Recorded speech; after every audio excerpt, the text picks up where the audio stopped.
Alright guys, in today's video we're going to be having a look at how to run the mastershots function built into the DJI Mini 4 Pro. Once again, do want to do a massive shout out to Australian rental company Reese, who have made this video series possible by renting out their product to us. Reese is a company where you can not only rent your products out to other people, but you can also rent products out from other people as well. If you'd like to check them out, the link is in the description, but it's just reese.com.au.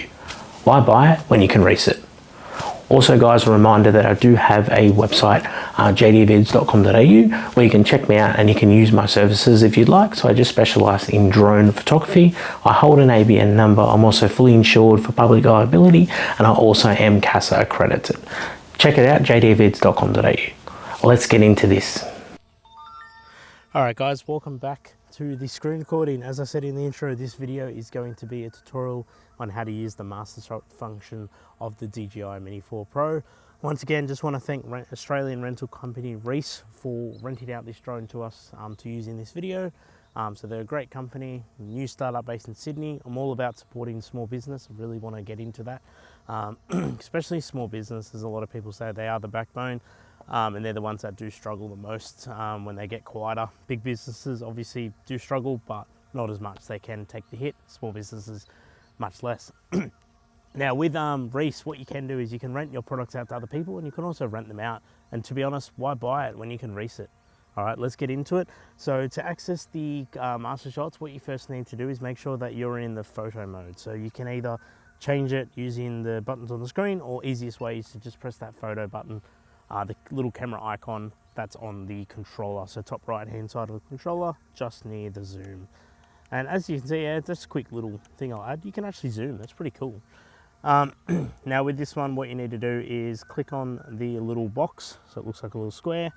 Then you need, so you got single, then you've got your options here. We will go through them one by one, but we're going to do them separate videos, just because otherwise the video length will be about half an hour, and it's not the best to have such a long video. Anyway, let's get into it. We're on battery level, so we just want to make sure that we're not wasting too much time. So what you need to do is click on that mastershots icon, and then you're going to need to, so as it says, based on the subject and distance, the aircraft will automatically shoot a number of clips and create a master shot, which is actually pretty amazing.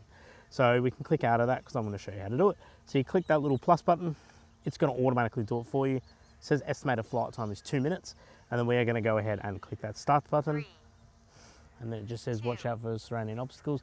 Obviously, if you are doing this, just make sure you are looking out to make sure there's nothing in the way that could be an issue, but it's going to automatically do it. And this is really cool for when you're, say if you're traveling with mates, or you're, hang on, I'm just watching this drone because there is a tree there.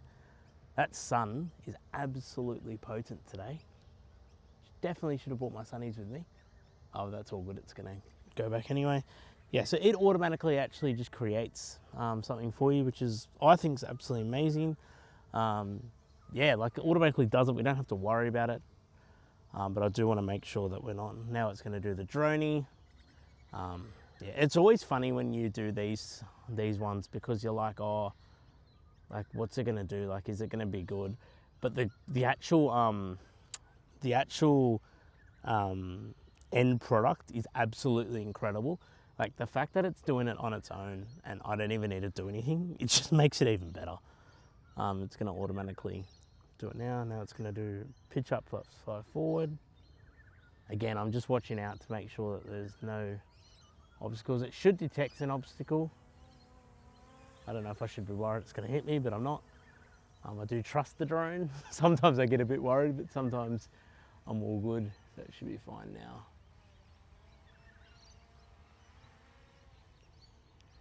Yeah, it's going up now. So now it's going to do camera down circle as it says. And this is also the reason why I can't do all of them in one go, because by the end of this, it's going to take 4 minutes. If I do every one, that's a half an hour video, and the video length on YouTube is not the best to be half an hour. Yeah. I probably should have done this in the middle of the park, so I'm not right next to a light pole, but that's okay. Is that gonna? And it's all done. And it's just gonna return to the starting point and turn back to where we had it before. that is absolutely amazing. At the end of the video, there is going to be some 4K footage as per normal, and there'll also be that completed master shot so you can see it. Thank you guys for watching. Once again, check out Reese in the description if you'd like to have a look at them. And honestly, it's just such a good idea because, you know, if you want to rent out a Mini 4 Pro, it's about $100 a day. Now, obviously, if you're going to rent it for a month, then it's worth buying it. But if you only need it for one day, like I am now, all my videos are getting shot on the one day. So really, if I wanted to do it myself, I didn't have to pay for it. Reese did supply it to get promoted. But if I did have to pay for it, that's only $100, and I won't need the drone again because I don't need a Mini 4 Pro when I have a Mavic 2 Pro. I get the Mini 4 Pros are easier to travel with, but I just prefer the Mavic 2 Pro just because the Mini 4 Pro is very light, so it does move a lot in the wind. That's the only downfall with it, I find. But anyway, thank you guys for watching. Go see that 4K footage at the end. I am gonna add the completed product first before the 4K, so you don't have to filter for that finished product. But thank you guys for watching. Have a lovely rest of your week.